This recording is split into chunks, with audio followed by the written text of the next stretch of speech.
অর্থনীতিতে বড় ৬টি ক্ষত রেখেই গণঅভ্যুত্থানের মুখে পালিয়ে যায় আওয়ামী লীগ সরকার। উচ্চ মূল্যস্ফীতি, বেকারত্ব, খেলাপি ঋণ, দুর্বল রাজস্ব, লাগামহীন অর্থ পাচার এবং তলানিতে থাকা বৈদেশিক মুদ্রার রিজার্ভ, এসব সংকটের আসল চিত্র উদ্ঘাটনেই বছর পার করেছে অন্তর্বর্তী সরকার। এছাড়া দুর্বল বিনিয়োগ সহ নানা কারণে এখনো ঘুরে দাঁড়াতে পারেনি দেশের অর্থনীতি। তবে স্বল্প সময়ে বেশ কিছু সংস্কার কাজ হাতে নেয় অন্তর্বর্তী সরকার। ধীরগতিতে হলেও কমে আসে মূল্যস্ফীতি।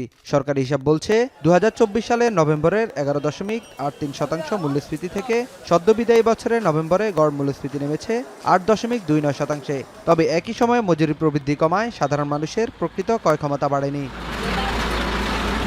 দেশের অর্থনীতির যখন এই হাল, তখনই দরজায় কড়া নাড়ছে ত্রয়োদশ জাতীয় সংসদ নির্বাচন। এরই মধ্যে নির্বাচনী ইশতেহার প্রায় চূড়ান্ত করেছে রাজনৈতিক দলগুলো। কিন্তু তাতে কতটা জায়গা পাবে অর্থনৈতিক কর্মপরিকল্পনা? অর্থনীতিবিদরা বলছেন, কেবল ক্ষমতায় যাওয়ার অঙ্গীকার নয়, অর্থনীতির ক্ষত মেরামতে স্পষ্ট ও বাস্তবসম্মত ইশতেহার থাকতে হবে দলগুলোর।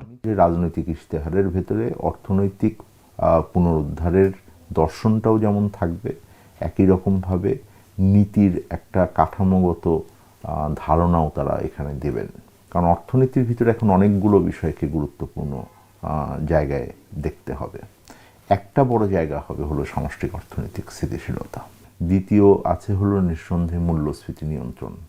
জনসাধারণ যদি একটি বিষয় চায়, তাহলে সেটা হলো যে মূল্যস্ফীতি থেকে তাদেরকে একটু হলেও স্বস্তির ভিতরে আনা, বিনিয়োগে চাঞ্চল্য আনা। আমরা দেখছি প্রাইভেট সেক্টরের ক্রেডিট আপটেক বলি আর ক্যাপিটাল মেশিনারিজ বলি বা তার সক্ষমতা বৃদ্ধি বলি, সব জায়গায় এক ধরনের কিন্তু স্থবিরতা কাজ করছে। সো এই জায়গাটাতে তাদেরকে চাঞ্চল্য আনার জন্য তাদেরকে বলতে হবে যে তারা কি করবেন যাতে করে প্রাইভেট সেক্টরের যে বিনিয়োগ, সেই বিনিয়োগটা চাঞ্চল্য আসে। অতীতের নির্বাচনের ইশতেহার বিশ্লেষণে দেখা গেছে, অর্থনৈতিক প্রবৃদ্ধি ও স্থিতিশীলতা, কর্মসংস্থান, সামাজিক নিরাপত্তা, কৃষি ও গ্রামগঞ্জের উন্নয়ন, শিল্প ও বাণিজ্য এবং অবকাঠামো উন্নয়ন বেশি গুরুত্ব পেয়েছে রাজনৈতিক দলগুলোর প্রতিশ্রুতিতে। তবে এমন আশ্বাস মানুষের কাছে কতটা বিশ্বাসযোগ্য, সে নিয়ে প্রশ্ন বরাবরের। আমার ইশতেহার এক জিনিস, কি করব, কিন্তু সেটা কিভাবে বাস্তবায়ন করব, সাথে সাথে যদি ভোটারদেরকে সেটাও আমরা না বলি, তাহলে কিন্তু ইশতেহার বাস্তবায়িত হবে নাকি পূর্বের অভিজ্ঞতার ভিত্তিতে মানুষের মনে সংশয় থেকে যেতেই পারে। সেই ইশতেহারে কি আছে অর্থনৈতিক দিক থেকে, সেটা কি আমাদের জনগণের যা প্রয়োজন, দেশের যা প্রয়োজন, দেশের সামনে আমাদের যে লং টার্ম উন্নয়ন এবং অর্থনৈতিক সমৃদ্ধি, তার সাথে মিলে সব কিছুর সামঞ্জস্যে একটা ব্যালেন্সড কন্টেন্ট আছে নাকি, ভিশন আছে নাকি, সেটাও কিন্তু গুরুত্বপূর্ণ।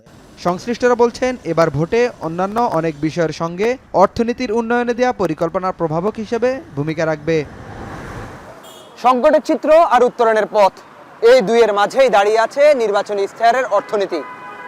কে কি দিচ্ছেন তার চেয়ে বেশি গুরুত্বপূর্ণ হয়ে উঠছে কে কিভাবে তা বাস্তবায়ন করবেন। সর্বমহলে প্রশ্ন এখন একটাই, নির্বাচনী ইশতেহারের ভাষা বদলালেও বাস্তবতা বদলাবে তো?